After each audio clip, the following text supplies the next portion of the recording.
Assalamualaikum warahmatullahi wabarakatuh. Bismillahirrahmanirrahim. Alhamdulillahirabbil alamin. Wassalatu wassalamu ala asrafil anbiya'i wal mursalin wa ala alihi wa sahbihi ajmain. Amma ba'd. Sobat Alisa yang dirahmati Allah, marilah kita panjatkan puji syukur kehadirat Allah Subhanahu wa taala karena atas limpahan nikmat dan karunia-Nya kita dapat menjalankan ibadah puasa di bulan suci Ramadan ini dengan keadaan sehat walafiat. Sholawat serta salam tak lupa kita haturkan kepada junjungan kita Nabi Muhammad SAW yang kita nantikan syafaatnya di yaumul kiamat kelak. Sobat Alwisa yang dirahmati Allah, pada kesempatan kali ini sekelumit ingin saya sampaikan sambil menunggu datangnya waktu berbuka puasa yang insya Allah akan menjadi ilmu yang bermanfaat bagi kita semua, yaitu tentang kematian. Sobat Alwisa yang dirahmati Allah, ketahuilah kematian itu adalah hal yang pasti, datang tanpa informasi apalagi notifikasi. Terkadang dia datang secara tiba-tiba. Pantas ada sebuah ungkapan, al-mautu ya'ti ba'datan, itu terkadang datangnya secara tiba-tiba. Sobat Alwisa yang dirahmati Allah, oleh karena itu, apa yang menjadi pertanyaan buat kita pada kesempatan kali ini? Kenapa kematian itu secara tiba-tiba? Jawabannya, kita harus mempersiapkan diri menyambut kedatangannya yang tiba-tiba itu. Saat jasad masih menyatu, kalau kita sholat berjamaah, pasti kita akan berada di belakangnya imam. Tapi suatu hari nanti, hal yang pasti akan terjadi menimpa diri ini. Ketika ruh tidak lagi berpisah, ketika ruh sudah berpisah dengan jasad, maka pasti saat kita sholat berada di depannya imam.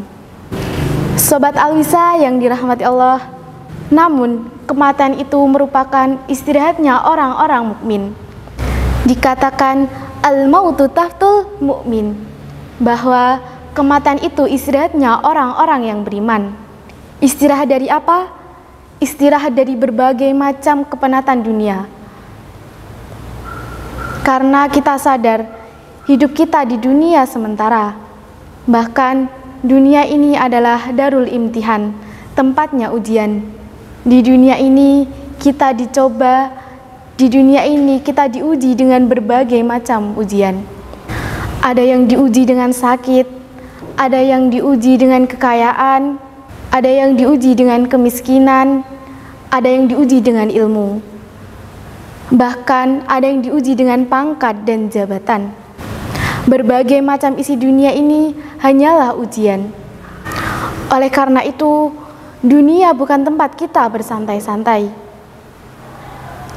Dunia tempat kita bercocok tanam, tanami kebaikan, sirami pepohonan dengan amal soleh, karena semua itu nanti pada saatnya kita kembali menghadap Allah. Di saat kematian itu tiba, akan menikmati hasil tanaman kita, hasil jerih payah kita, hasil selama kita berada di dunia mengabdi kepada Allah dan Rasul-Nya. Berbuat baik antar sesama, maka ketika itu dapat beristirahat dengan tenang sebagai hamba-hamba Allah. Sobat Alwisa yang dirahmati Allah, Ramadan hanya 1 bulan saudara. Maka dari itu, manfaatkan kesempatan yang 1 bulan ini dengan sebaik-baiknya. Jangan kita berleha-leha isi hari-hari Ramadan dengan berbagai macam kebaikan.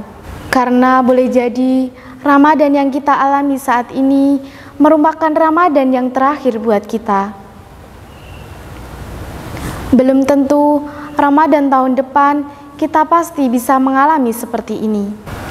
Karena itu, Ramadan setiap tahunnya pasti datang. Namun, apakah tahun depan kita Ramadan, kita masih berada di dunia ini? Mumpung kesempatan masih ada, mari manfaatkan Ramadan dengan sebaik-baiknya.